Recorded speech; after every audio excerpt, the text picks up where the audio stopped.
Je remercie la grande diaconesse Jenny Kim pour la chanson spéciale. Chers et frères, un joueur de Go professionnel expérimenté peut anticiper plusieurs coups et saisir le déroulement global de la partie. De ce fait, même s'il semble désavantagé au début, il mène souvent la partie vers une victoire décisive. À l'inverse, un débutant a tendance à se concentrer uniquement sur la situation immédiate plutôt que sur la situation globale. Par conséquent, même s'il semble avoir un avantage au début, il finit souvent par perdre. Cette différence vient du fait que l'on considère la situation dans son ensemble ou uniquement les circonstances présentes. Il en va de même pour la relation entre Dieu et Job. Dieu savait tout de Job et prévoyait l'issue de ses épreuves dans le grand dessein de Dieu. Job se repentirait profondément, deviendrait un homme d'esprit et recevrait le double de ce qu'il avait auparavant. Cependant, se concentrant uniquement sur ses souffrances présentes, Job ne parvint pas à saisir le grand amour et le plan de Dieu et déversa plainte et ressentiment. Ce n'est que lorsque Dieu lui apparut personnellement, l'interrogeant et le clairant par ses paroles, que les yeux spirituels de Job commencèrent à s'ouvrir. De même, lorsque nous choisissons de faire confiance au grand plan de Dieu, plutôt que de nous concentrer sur nos difficultés présentes, nous pouvons exprimer une véritable gratitude. Et la véritable action de grâce nous permet de surmonter rapidement nos épreuves. Comme il est écrit dans Psaume 50, 23, celui qui offre pour sacrifice des actions de grâce me glorifie, et à celui qui veille sur sa voie, je ferai voir le salut de Dieu. L'action de grâce est un acte de confiance et de reconnaissance envers Dieu et constitue la clé pour être sauvé de toutes les difficultés. C'est pourquoi je prie au nom du Seigneur que vous compreniez le grand dessein et la providence de Dieu le Père qui guide votre vie par sa parole et que vous lui offrez un profond parfum de gratitude. Et quand vous vivez dans le péché, dans le mal, et c'est pour cela que vous avez des difficultés, vous attendez, vous voulez que Dieu puisse faire quelque chose pour vous, ça c'est pas juste, c'est incorrect. Dieu ne vous a pas poussé à commettre le péché. Vous avez choisi vous-même à commettre le péché comme résultat. Vous avez le châtiment. Alors vous dites, Dieu me guide. Non, ne dites pas cela. Job avait confiance à Dieu et craignait Dieu. Il a fait des sommets. C'était à l'époque de l'Ancien Testament. Ce que Job avait fait, c'était vraiment le meilleur de lui-même. Et Dieu a guidé sa vie, a guidé ses pas. Mais cela ne signifie pas que Dieu a poussé Job à se plaindre. Quand Job prospérait, Satan a apporté des accusations à Dieu. Alors Satan dit, puisque Job est prospère, il te loue. Mais s'il est dans les difficultés, il va t'abandonner. Et Satan a apporté de telles accusations. Et Dieu a permis le test, a permis les épreuves.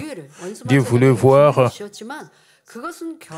dit à Satan, et ce qui arriverait, comme résultat de ces épreuves, Job devient parfait. Et tout c'était sous le grand dessein de Dieu. Cela ne signifie pas que Dieu détermine le résultat de chaque personne sur terre. Vous ne devez pas mal comprendre cela.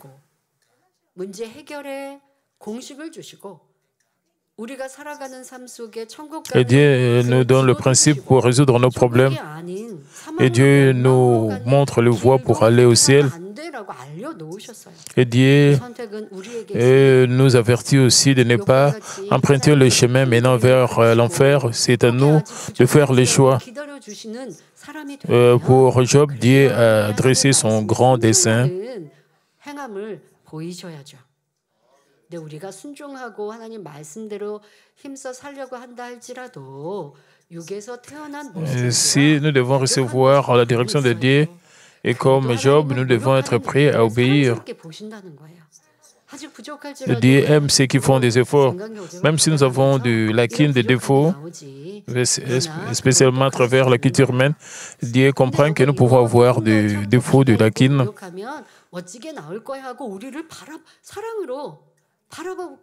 Et Dieu nous observe avec des yeux d'amour. Même si nous avons des ressentiments, même si nous sommes épuisés, Dieu ne détourne pas son visage de nous, qu'il va dire que je m'attendais à beaucoup de choses, maintenant je t'abandonne. Non, il ne fait pas cela. Si nous reconnaissons nos défauts, nos lacunes, nous essayons de changer, Dieu va nous aider dans son grand dessein.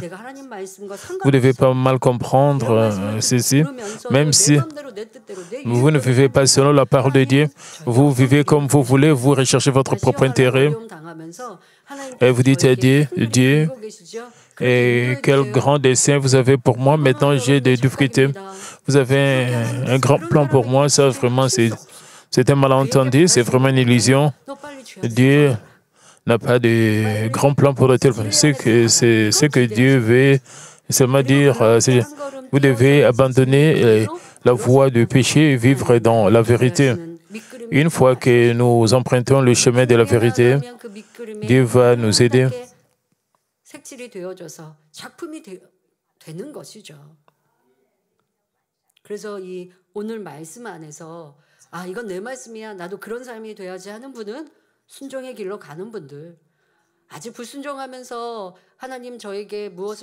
Même quand vous désobéissez, vous ne devriez pas dire quel grand plan vous avez pour moi, Dieu. C'est vraiment un malentendu. La seule chose que Dieu veut, c'est d'abandonner la voie du péché et de marcher dans la voie de la vérité, la voie de Dieu. Après s'être manifesté au milieu d'une tempête, Dieu a utilisé des montagnes, des arbres et divers phénomènes naturels visibles comme métaphore pour éclairer Job. En effet, Job ne pouvait pas comprendre lorsque les choses étaient expliquées par des moyens. Job ne pouvait comprendre que lorsque les choses étaient expliquées par des moyens visibles. Il avait de même dans le passé d'aujourd'hui. Job 38, 26 à 27 dit « Pour que la pluie tombe sur une terre sans habitants, sur un désert où il n'y a point d'homme, pour qu'elle brève le lieu solitaire et aride, et qu'elle fasse germer et sortir l'herbe. » La raison pour laquelle Dieu a posé cette question était d'aider Job à comprendre que les plantes et les arbres existaient avant les humains et que l'humanité n'a jamais été créée en premier. Vous devez vous souvenir au temps de la création. Genèse 2, 5 à 6 dit « Lorsque l'Éternel Dieu fit une terre et des cieux, aucun arbuste des champs n'était encore sur la terre, et aucune herbe des champs ne germait encore, car l'Éternel Dieu n'avait pas fait pleuvoir sur la terre, il n'y avait point d'homme pour cultiver les sols, mais une vapeur s'éleva de la terre et arrosa toute la surface du sol. Tel était l'état de la terre avant la création de l'homme. Dieu a d'abord créé tous les êtres vivants et inanimés sur cette terre où il n'y avait aucune vie, mais seulement une brume, et finalement il forma l'homme. En d'autres termes, Dieu a créé toutes choses pour cultiver l'homme. Ainsi, la nature existe pour l'homme et en même temps, elle existe grâce à lui. Les deux dépendent l'une de l'autre et donc l'humanité coexiste en harmonie. S'il n'y avait ni plantes ni animaux, que mangeraient les hommes pour survivre? S'il n'y avait pas d'air, comment respirions-nous?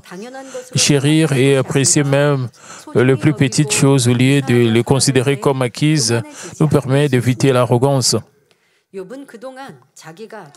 Job s'est toujours considéré comme le plus grand et vivait avec confiance, avec assurance. Mais grâce aux paroles de Dieu, il a compris que même le moindre brin d'herbe était un produit de la providence divine, qu'il existait avant l'humanité et qu'il avait été créé pour les humains. Aujourd'hui encore, si les hommes comprenaient véritablement la valeur de toute la création et craignaient le Créateur, ils ne deviendraient jamais arrogants ni n'oseraient le juger en disant « il est comme ceci » ou « il est comme cela ». Nous devons toujours nous rappeler que Jésus, qui existait sous la forme de Dieu, n'est jamais venu sur terre pour être servi, mais pour servir. Et il est venu pour être le sacrifice expiatoire du pécheur, la victime expiatoire du pécheur. Gardant cela à l'esprit, nous ne devrions jamais perdre notre humilité, notre nature, l'air, les montagnes, la lumière du soleil. Nous devons être reconnaissants pour tout cela. Nous devons aussi être humbles, nous devons apprécier tout cela. Nous devons aussi apprécier les gens qui sont tout autour de nous, les enfants, vos parents. Vous préparez des très bons repas. Marie, vos femmes préparent des plats délicieusés pour vous. Vous devez apprécier tout cela. Vous ne devez pas vous plaindre au sujet des repas. Vous devez penser aussi aux efforts de vos femmes qui préparent pour vous. C'est ça l'humilité. Alors, votre famille va déborder de paix et de joie. Mais si vous devenez arrogant, vous prenez le service des autres pour acquis, vous le méprisez, vous les traitez vous les traitez sans respect. Si nous avons l'amour, parce que nous avons le manque de respect, nous avons l'irritation, la colère. Et disons qu'il y a quelqu'un que vous respectez. Même si vous avez de l'inconfort, vous n'allez pas vous plaindre. C'est la même chose entre les membres de la même famille, entre mari et femme. 아니면 나를 많이 사랑해주고 하고 기대한다면, 그렇게 바란다면 불평하고 짜증하고 이게 내가 남편에 대하여 무시하고 있는 교만함인 것이죠. Parce qu'il y a le manque de respect, il y a le mépris, il y a de telles choses qui arrivent dans...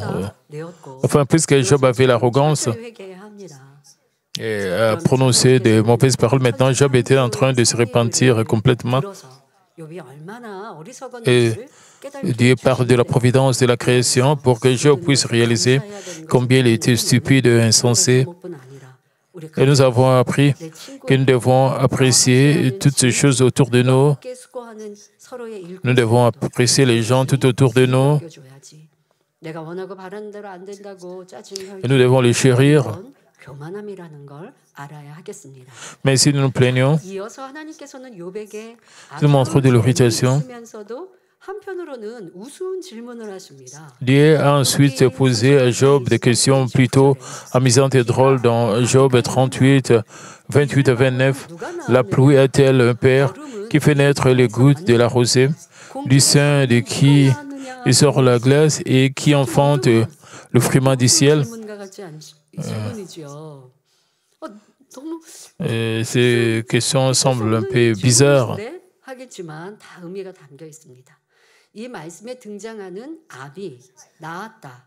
Toutes ces questions ont une signification. Dans ces passages, le mot père, naître et saint partagent tous un sens commun lié à l'origine ou au commencement de quelque chose. Un père est l'origine d'un enfant et donner naissance représente l'acte fondamental qui donne naissance à une vie ou à quelque chose, tandis que le saint symbolise les lieux où la vie est conçue. Dieu demanda à Job, la pluie a-t-elle un père qui fait naître les gouttes de la rosée, du sein de qui sort la glace et qui enfante le frument du ciel? Et cette question porte sur l'origine de la pluie, de la rosée, de la glace et du givre. Dieu pose ces questions de manière intéressante. Donc, il est impossible que la pluie n'ait de père ou que quelque chose n'ait pas donné naissance à la rosée. La glace se forme lorsque l'eau gèle à 0 degré Celsius. Elle ne provient pas du ventre maternel. Il en va de même pour le givre. Ce sont tous des phénomènes qui se produisent sous la providence de la nature. Rien ne peut prétendre les avoir donné naissance. Pourtant, pourquoi Dieu a-t-il donné des questions aussi paradoxales à Job? C'est l'une des méthodes qu'il utilise pour éclairer les hommes par cette métaphore, d'expliquer que la pluie, la rosée, la glace, le gel n'apparaissent pas accidentellement dans le ventre maternel, parce qu'ils sont nécessaires à la croissance des plantes et des arbres et qu'il existe une raison à leur existence. Dieu les a créés. Et il l'a expliqué par des métaphores. Les plantes, les animaux, toutes ces choses, la pluie.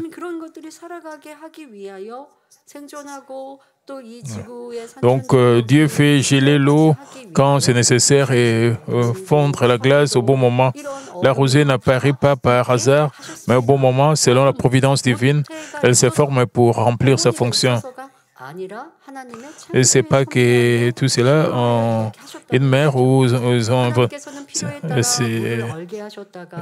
pluie, la rosée ne viennent pas du ventre, mais Dieu a fait que cela existe. Donc, c'est-à-dire, comme je disais, Dieu fait geler l'eau quand c'est nécessaire et fait fondre la glace au bon moment.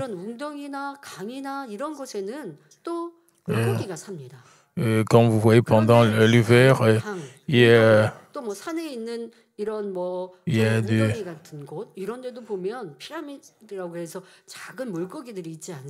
et le poisson, comme vous pouvez voir des petits poissons qui vivent parce que dans des petits ruisseaux,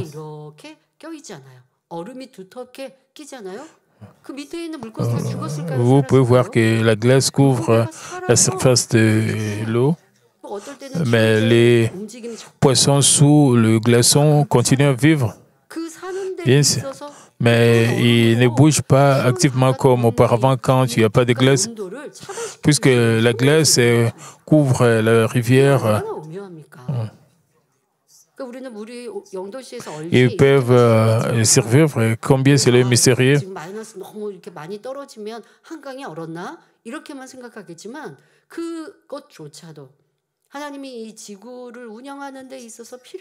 Et ces choses arrivent parce que c'est nécessaire pour la terre. De même, le gel se forme sans la providence pour favoriser la croissance des plantes et de la génération. De même, la pluie, la neige sont tous ces phénomènes naturels qui se produisent sous le contrôle souverain de Dieu.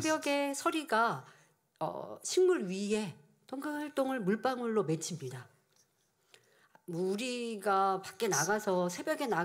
pouvez voir sur les feuilles des plantes, vous pouvez voir des choses qui se forment.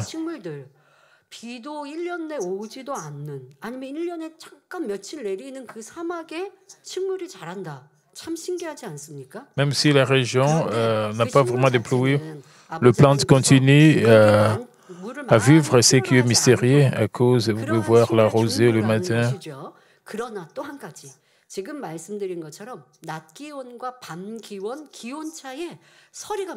Et selon le plan, il y a parfois le gel. Ils n'ont pas vraiment besoin d'eau, mais même où il y a dans des les plantes croissent à cause de cela. Cela fait partie de la providence de Dieu, même dans des régions désertiques. Et les plantes peuvent croître et pousser avec la rosée, avec le gel. Et Dieu demandait à Job s'il connaissait cette profonde providence. Donc de même, la pluie, la neige et tous les phénomènes se produisent sous le contrôle de Dieu. Homme sage, Job comprenait déjà l'intention de Dieu lorsqu'il parlait par métaphore. Alors qu'a-t-il compris après avoir entendu les questions de Dieu? De même que même une infime goutte de rosée existe dans la providence divine, Job a compris que les épreuves auxquelles il était confronté n'étaient pas sa raison. Au contraire, elles étaient permises par le plan de Dieu. Il a compris que ses souffrances et son raffinement étaient nécessaires. Bien qu'il craignît Dieu, offrit des sacrifices et mena une vie de foi fidèle, il traversa de telles épreuves.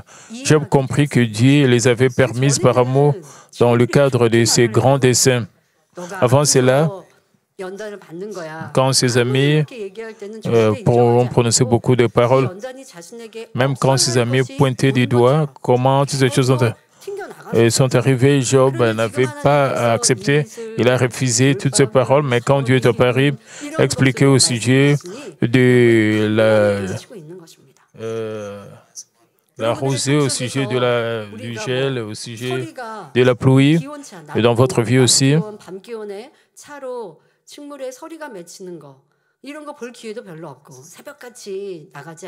À cause des différences de temps, nous n'avons pas le temps de voir comment est-ce que le gel est formé, comment est-ce que, même si nous sortons très tôt, et c'est pas facile de trouver, comme dans le village, dans les campagnes, vous pouvez le voir, mais c'est pas facile de voir comment se forment toutes ces choses.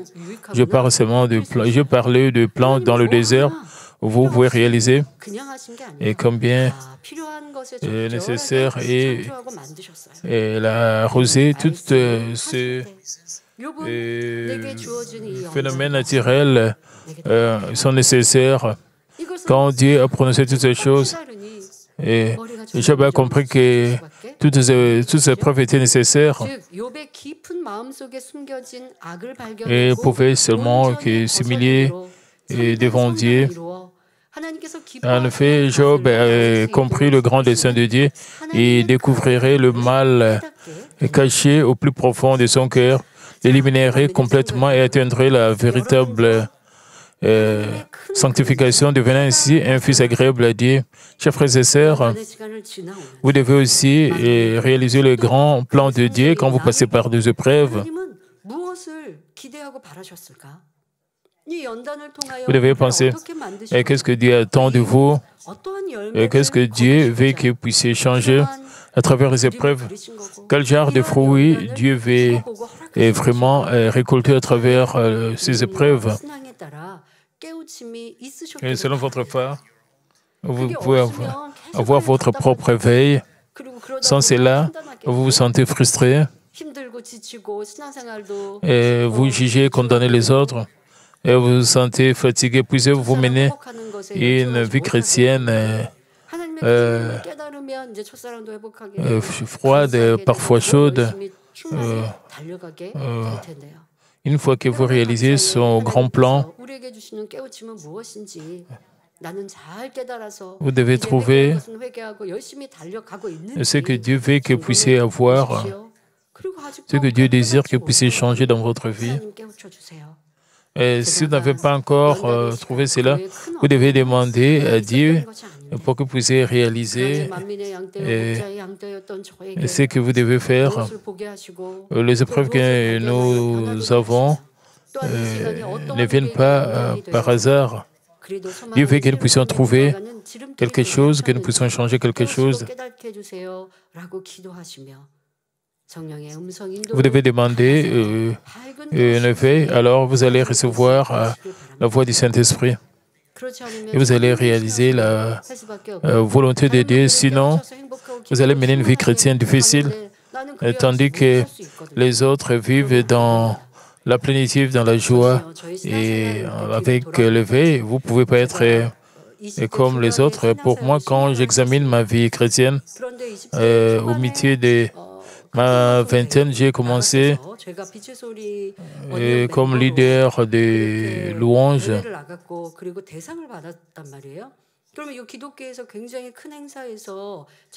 J'ai participé à la compétition de la radio Extrême-Orient. C'était un grand événement.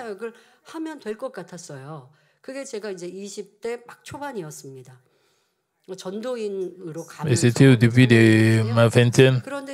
J'étais déjà pasteur.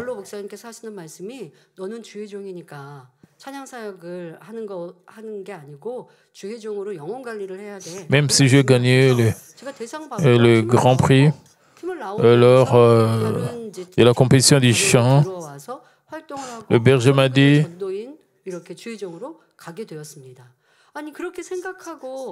ton ministère est le ministère pastoral, ton ministère n'est pas le ministère de la louange. Même après avoir remporté le Grand Prix, j'ai quitté le groupe quand l'Église a rencontré les épreuves de 1999. On m'a confié et le rôle de diriger encore la louange. J'avais déjà arrêté de chanter.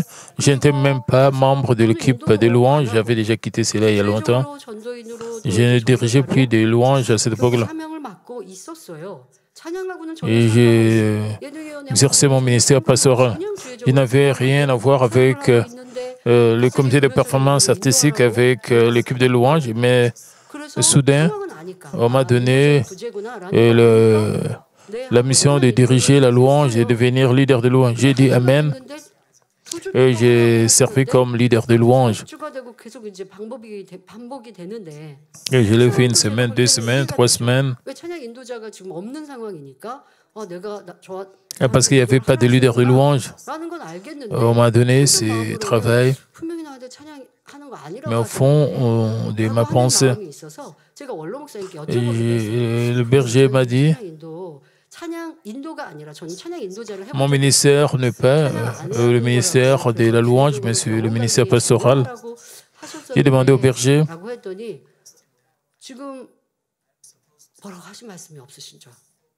je suis censé me concentrer sur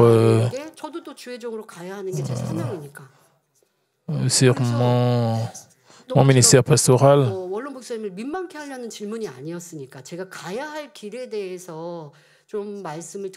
Je demandais au berger quel chemin je devais emprunter. Et de le faire. Et jusqu'à ce que les nouveaux leaders apparaissent, et je devais faire de mon mieux. Il n'y avait pas de nouveaux leaders de louange, je continue à faire cela. Le membre de l'Église m'aimait en dirigeant la louange. Pendant la veillée de vendredi, j'étais pasteur. Les gens aimaient que je puisse diriger la louange.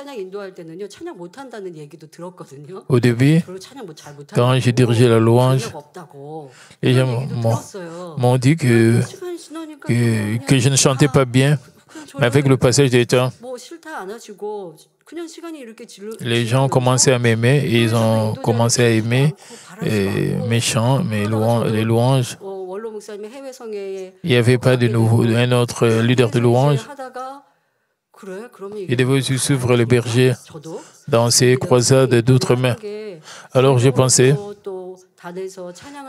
et chanter, diriger la louange était vraiment mon travail.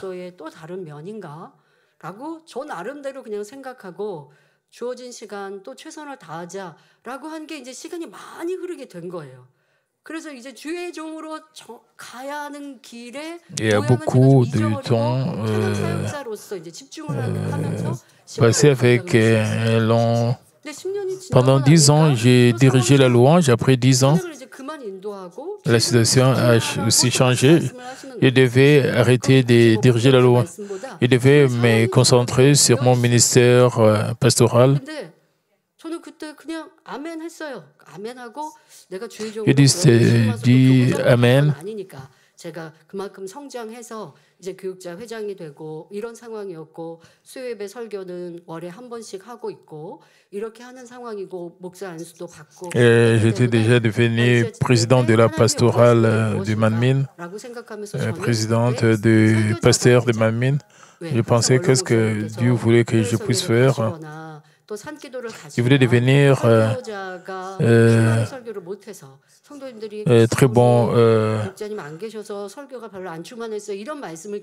devenir très bonne oratrice, parce que quand le berger allait dans des croisades d'outre-mer, je pouvais bien prêcher.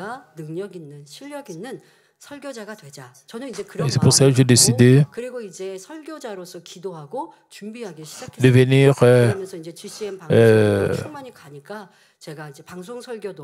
un bon prédicateur et j'ai prié pour cela. J'ai participé aussi au sermon de la retransmission.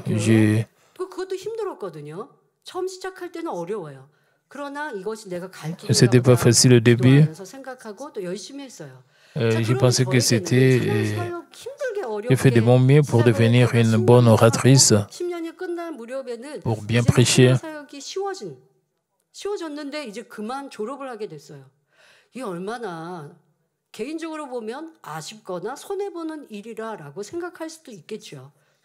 J'étais dans le ministère des louanges pendant 10 ans, j'étais confortable, je devais abandonner cela. En repensant, je suis très reconnaissante parce que les gens disaient que je prêche bien, je loue aussi, je dirige bien aussi la louange. Et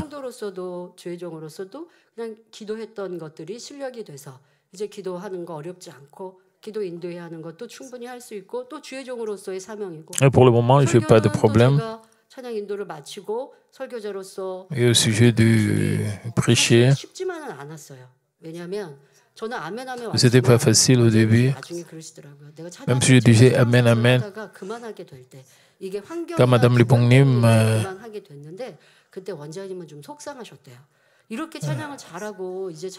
dit, et quand je devais arrêter de diriger la louange, j'étais plus capable de faire mon travail. Plus tard, Madame Libongnim a dit qu'elle était bouleversée quand on m'a dit d'arrêter de diriger la louange. Et le berger aussi a dit,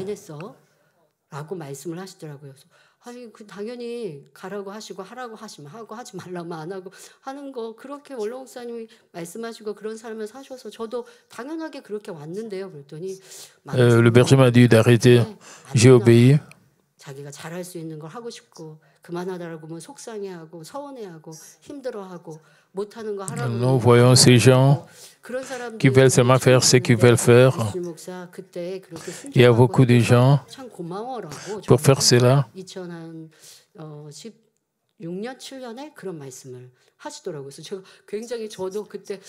Exprimer ces remerciements parce que j'ai seulement obéi comme je recevais des compliments.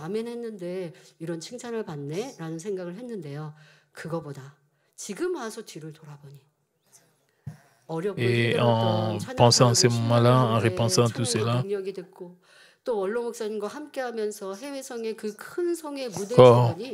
quand j'ai servi comme leader des louanges, cela m'a fortifié, m'a renforcé,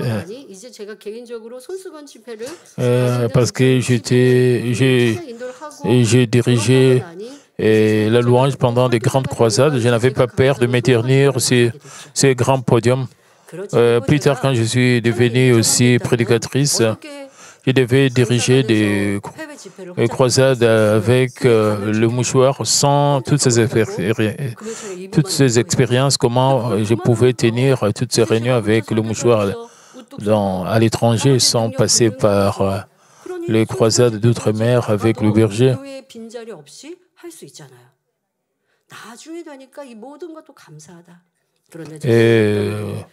Et j'ai remercié Dieu pour toutes choses, tous ces passages, tout ce que j'ai fait dans le passé. Même quand j'étais dans le ministère de louange, je pouvais vraiment élargir mon point de vue. J'ai aussi servi comme présidente du comité de performance artistique. J'ai compris beaucoup de choses au sujet de la louange, de la danse, au sujet des chantres. Après avoir tous ces expériences, je peux penser à notre nouveau sanctuaire, même au sujet de la performance, comment préparer le podium, tout cela, parce qu'on m'avait dit d'arrêter. Je n'ai pas impliqué mes pensées, j'ai seulement obéi et j'ai été fortifié. Et je pouvais accomplir tous ces travaux. Disons que si j'avais désobéi,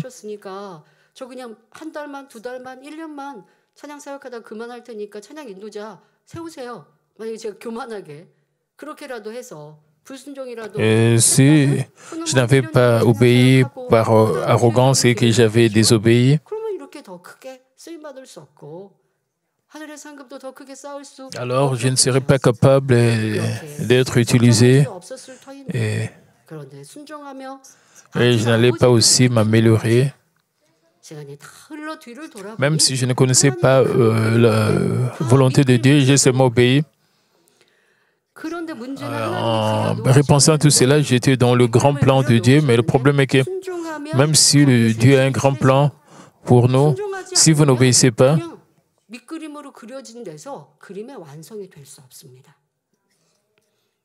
alors le tableau ne sera pas terminé. Dans l'histoire de Manmin, Dieu a été glorifié à travers Manmin. Dieu est en train de nous élever pour que nous puissions entrer dans la Nouvelle Jérusalem. Parfois, nous sommes passés par de grandes épreuves. Nous sommes passés par des épreuves pour manifester une plus grande puissance. Et nous avons eu une chance de circoncire nos cœurs. Et il y avait aussi un temps de séparer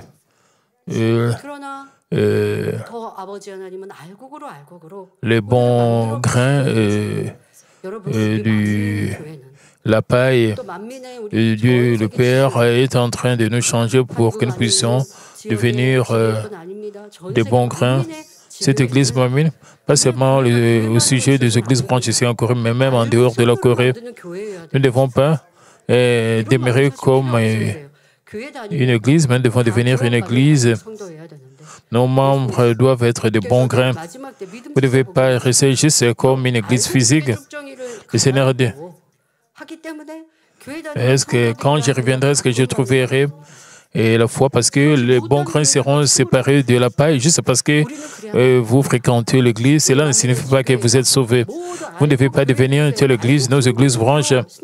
Nous devons devenir des églises des croyants qui sont de bons grains. Nos missionnaires, nos pasteurs doivent mener nos membres de Manmin à devenir de bons grains. Donc, alors cela ne va pas devenir Manmin. Pour nous amener à la Nouvelle Jérusalem, Dieu nous change pour devenir de bons grains. Comment est-ce que vous réalisez la volonté de Dieu? Vous devez vraiment examiner votre vie chrétienne. Vous devez aussi comprendre le grand plan de Dieu pour vous.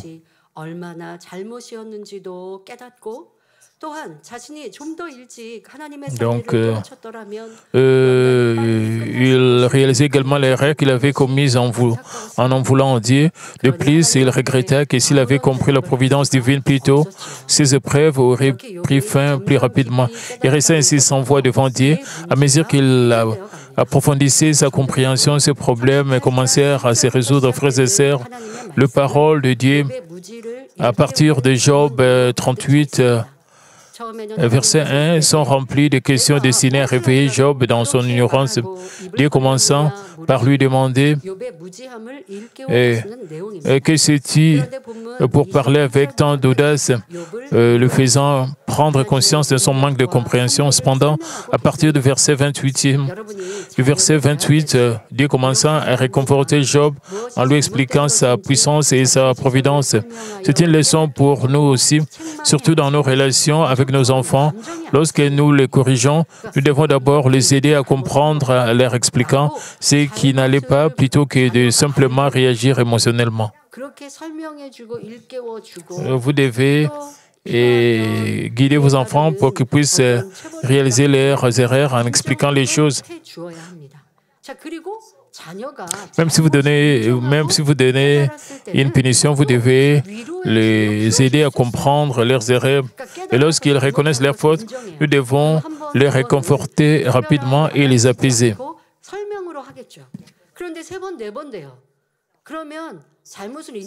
Une fois ou deux fois, vous donnez des avertissements. Si l'enfant commet l'erreur 3 fois ou 4 fois, vous devez donner vraiment une punition. Et comme vous avez au premier,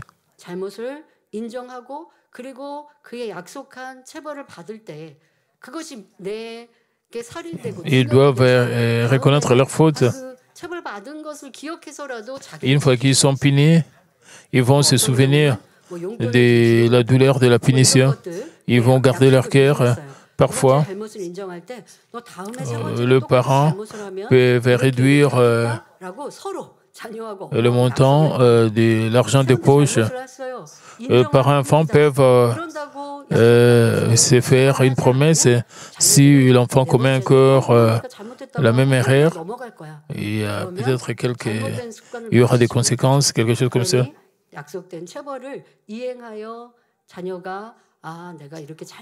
S'ils ne sont pas punis, ils ne vont pas corriger leurs erreurs.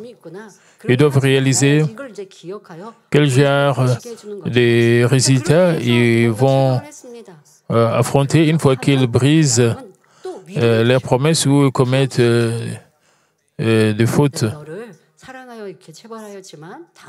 Après la punition des parents, et les parents doivent les réconforter, les apaiser en leur donnant des casse-croûtes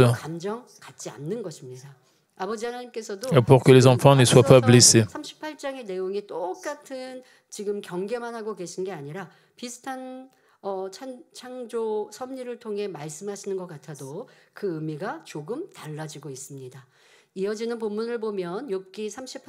Dans le passage suivant, Dieu continue dans Job 38-30 pour que les eaux se cachent comme une pierre et que la surface de l'abîme soit enchaînée. Lorsque l'eau atteint des températures négatives, elle se transforme en glace, devenant aussi solide que la roche. Dans l'Arctique et l'Antarctique, on voit couramment l'eau de la mer gelée en iceberg ou s'accumuler pour former d'épaisses formations de glace. Dieu voulait demander à Job, c'est-il qui accomplit cette œuvre extraordinaire, transformer l'eau en glace semblable à de la pierre. Dieu continue d'interroger Job en utilisant les constellations comme métaphore dans Job 38-31. Noue-tu le lien de Pléiade ou détaches-tu le cordage de l'Orion? Le Pléiade désigne un amas d'étoiles situé dans la constellation du Taureau, visible dans le ciel nocturne de l'automne à l'hiver. Reconnaissant sa beauté, les anciens Perses les comparaient à un collier de perles. Bien qu'il ressemble à un amas de 7 étoiles brillantes à l'œil nu, les observations astronomiques modernes ont révélé qu'il est en réalité composé de plus de 1000 étoiles. Comme ces étoiles sont si étroitement regroupées, Dieu les décrit comme des chaînes. Dans le passage, ensuite, Orion désigne des 3 étoiles brillantes situées au centre de la constellation d'Orion, visibles dans le ciel du sud-est en hiver. Et comme ces étoiles sont disposées côte à côte, le passage le désigne comme les cordes, comme les cordages de l'Orient. Dieu utilise les constellations, le Pléiade et d'Orient comme métaphore, posant la question suivante. Job peut-il lier le Pléiade comme des chaînes ou desserrer les cordages de l'Orient? Autrement dit, Dieu demandait, peut-il déplacer et réorganiser les étoiles à volonté? Dieu a posé la question s'il pouvait les lier ou le desserrer. Et Dieu posa ces questions parce que Job avait prononcé de nombreuses paroles fondées sur son propre raisonnement. Et la création du ciel et de la terre par Dieu s'est accomplie en 6 jours. Pas un seul détail, pas même l'ordre dans lequel il a créé chaque chose n'est dénué de sens. Il a établi un ordre en toutes choses. Il est impossible pour les humains de changer une constellation en volonté. Cependant, simple créature, Job avait dit ceci et cela à propos de Dieu sans comprendre son grand dessein. Il est même allé jusqu'à se considérer plus juste que Dieu et argumenter contre lui.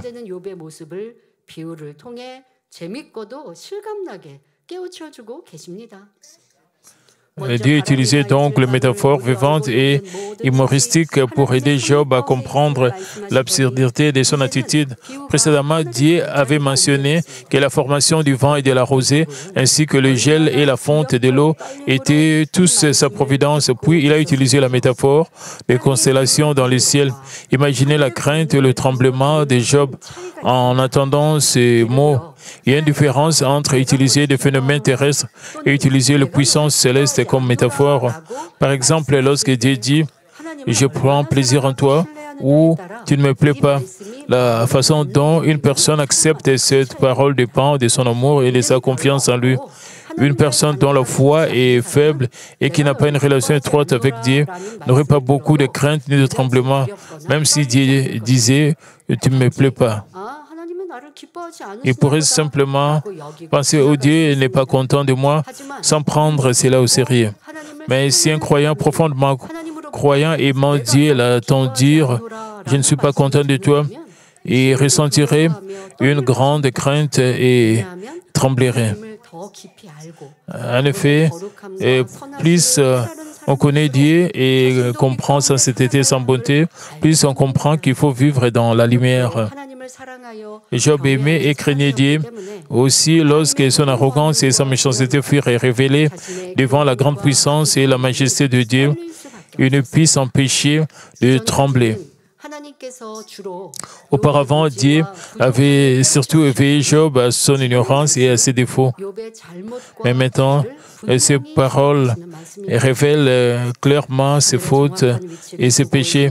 De même que personne ne peut défaire les constellations situées à leur position exacte dans le ciel, il est impossible de résister à la volonté de Dieu.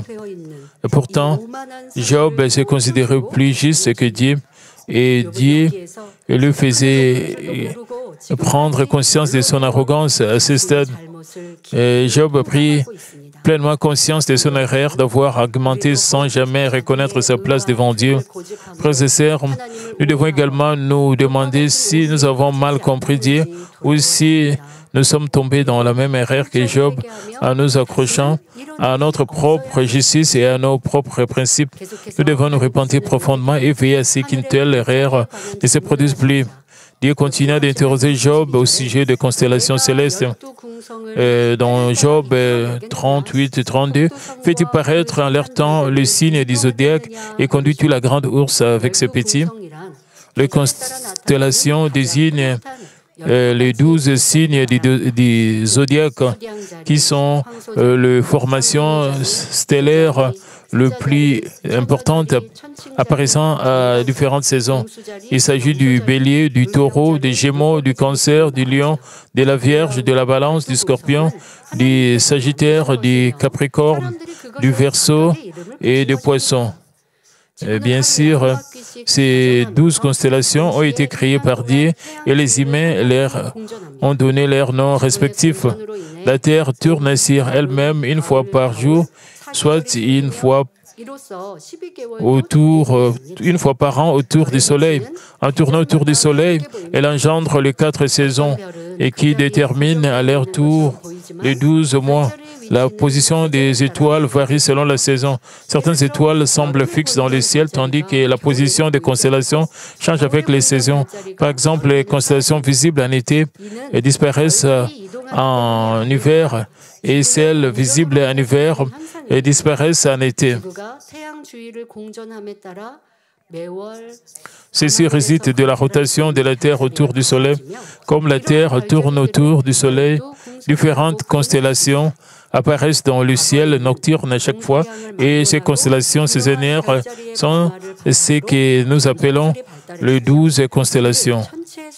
Dans l'Antiquité, les civilisations orientales et occidentales ont développé l'astrologie basée sur ces changements de constellations.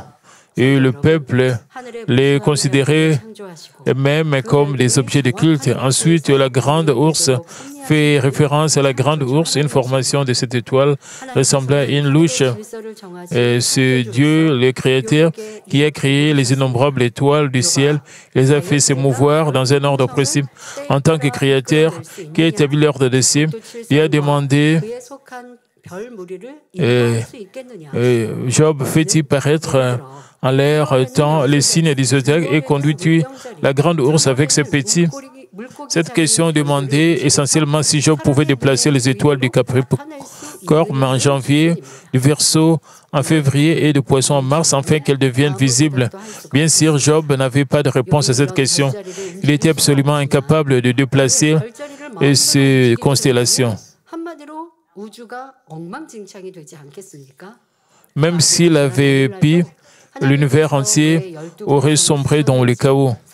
Aujourd'hui encore, malgré le progrès de la science, on ignore pourquoi Dieu a placé les 12 constellations. Seul Dieu qui les a créées le sait. En se souvenant de son comportement, comme s'il en savait plus que Dieu, comme s'il était plus sage et plus juste que Dieu, Job ne pouvait s'empêcher d'être effrayé et de trembler devant l'autorité divine. À travers ces processus, Job a commencé à comprendre pourquoi il avait dû subir de telles épreuves et combien il avait péché devant Dieu, pourquoi il avait brisé la paix avec ses amis. Ici, nous aussi devons acquérir une compréhension profonde. Nous devons reconnaître que ce que nous savons n'est pas tout, que ce que nous considérons comme juste peut en réalité être faux, et donc cesser d'insister sur nos propres voies, d'enseigner aux autres et de contester. Nous devrions plutôt rechercher la sagesse spirituelle qui nous permettra de discerner toutes choses dans la vérité. Nous devons nous repentir, même si je suis insignifiant. Comment est-ce que je peux désobéir à Dieu? Comment est-ce que je peux encore vivre dans le péché, dans le mal? Comment est-ce que je peux encore crucifier le Seigneur une fois de plus? Je suis très méchant, très mauvais. Vous devez vous repentir dans l'humilité. Le berger même a dit,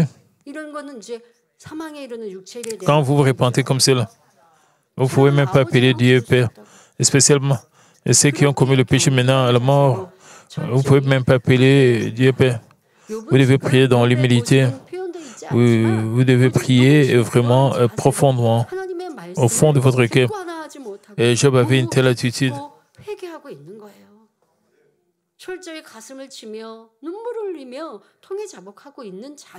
Vous devez vous repentir amèrement avec de larmes. Nous devons aussi faire cela. Nous devrons plutôt rechercher la sagesse spirituelle qui nous permettra de discerner toutes choses dans la vérité. Nous devons également rejeter l'auto-justification et l'arrogance. Nous humilier devant Dieu et rechercher la paix avec tout le monde par le service, la miséricorde et l'amour. Dieu demanda ensuite à Job, connais-tu les lois du ciel et règle-t-il son pouvoir sur la terre? Ça, c'est Job 38, 33. Ces versets révèlent que Dieu, le Créateur, a créé d'innombrables étoiles, établi les lois des cieux et les a fait se mouvoir en conséquence, comme il est écrit dans Genèse 1,14. Dieu dit qu'il y ait des luminaires dans l'étendue du ciel pour séparer le jour d'avec la nuit et que ce soit des signes pour marquer les époques, les jours et les années. Le 4e jour de la création, Dieu créa le soleil et la lune et les étoiles et les fit se mouvoir selon son ordre établi. Par exemple, il inclina l'axe de la rotation de la Terre de 23,5 degrés, la faisant tourner autour du Soleil. Ce phénomène n'était en aucun cas un hasard, mais fut établi avec une précision absolue par le Créateur omniscient et omnipotent.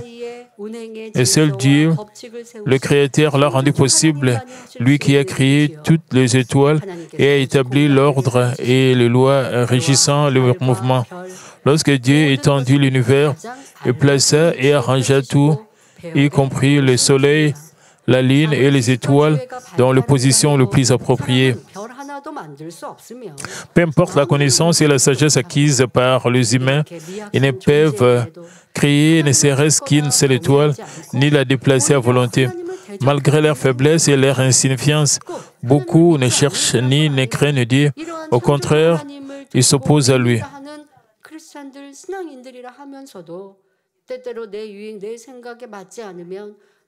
Même les chrétiens, quand les choses ne marchent pas en leur faveur, ils ont des ressentiments envers Dieu et ils abandonnent la vérité. Et Job aussi a fait cela. Job avait parlé comme s'il comprenait les lois du ciel, mais en réalité, il n'en savait rien. C'est pourquoi il ne pouvait répondre à aucune des questions de Dieu. S'il ne pouvait même pas expliquer les choses visibles, comme le cycle de la nature, les phénomènes aériens ou les constellations, comment aurait-il pu comprendre le cœur et la volonté de Dieu qui sont invisibles?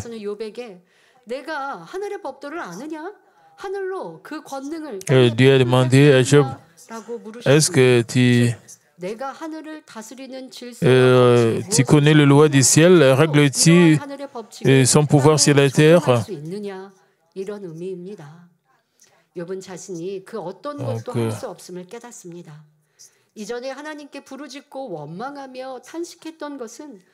Comment aurait-il comprendre le cœur et la volonté de Dieu qui sont invisibles? Face aux questions, Job ne pouvait s'empêcher de reconnaître son ignorance et ses limites. Dieu demandait à Job, connais-tu les lois du ciel, règles-tu ton pouvoir sur la terre? Il voulait dire comment? Comprends-tu l'ordre et les lois qui gouvernent le ciel? Et tu peux les expliquer, les appliquer à terre. Job réalisait qu'il ne pouvait rien faire de tout cela. Auparavant, Job avait crié, s'était plaint et s'était plaint et lamenté. Il ne connaissait pas vraiment Dieu et ne comprenait pas du tout ses ordonnances, ne comprenait pas le cœur et la volonté de Dieu et se considérant juste. Job se plaignit de Dieu en maintes reprises. Par exemple, il dit dans Job 23:2, « Maintenant encore, ma plainte est une révolte, mais la souffrance étouffe mes soupirs. » Pourtant, même à ces moments, Dieu scrutait le cœur de Dieu, bien que la souffrance de Job ait révélé son message. Dieu savait qu'il était intérieurement pieux, sincère et droit. Ainsi, Dieu lui-même raffina, illumina et guida Job, afin qu'il devienne une personne meilleure et plus accomplie. Dieu accomplissait ainsi son grand projet pour Job et nous en parlerons lors de la prochaine session. Frères et sœurs, à force de penser savoir beaucoup, nous commençons à mépriser les autres et à devenir orgueilleux. Parce que Job pensait savoir, pensait connaître, il s'est exalté et se crie plus juste que Dieu. Mais les questions du Dieu créateur l'ont amené à réaliser qu'il n'était rien. S'il ne pouvait expliquer aucune des œuvres visibles de Dieu, il lui était impossible de comprendre le cœur et la volonté invisible de Dieu. En reconnaissant profondément son péché et ses limites, il s'est humblement abaissé devant Dieu. Nous aussi, nous devons comprendre nos propres limites et capacités et ne jamais devenir arrogants. Aussi sage et compétent que soit un homme face à l'immensité de Dieu, il est presque insignifiant. Et ce n'est qu'en reconnaissant cela que nous pouvons véritablement nous humilier devant le Dieu Tout-Puissant. 천국에서 존귀한 사람이 됩니다. Peu importe les nombreuses choses dont nous pouvons nous vanter en ce monde, elles ne sont que passagères. Et c'est en fonction de notre humilité et de notre service devant Dieu que nous devenons honorables au ciel. N'oublions donc jamais quel genre de personnes nous étions avant d'accepter Jésus-Christ comme notre Sauveur. Nous étions tous pécheurs, destinés à la mort éternelle à cause du péché, mais par le sang de Jésus-Christ, nous avons été sauvés et devenons justes grâce à l'aide du Saint-Esprit. Nous avons découvert le véritable but et le sens de la vie et avons réussi la vie la plus bénie, nous dirigeant vers le ciel éternel. Que nous puissions toujours garder cette grâce profondément gravée dans nos cœurs. Nous humilions devant Dieu le Père et le Seigneur qui nous a donné la vie éternelle, obéir à toutes ces paroles. Dès maintenant, je vous exhorte également à considérer votre souffrance d'un point de vue spirituel. Dès Corinthiens 4, 17 dit « Car nos légères afflictions du moment présent produisent pour nous, au-delà de toute mesure,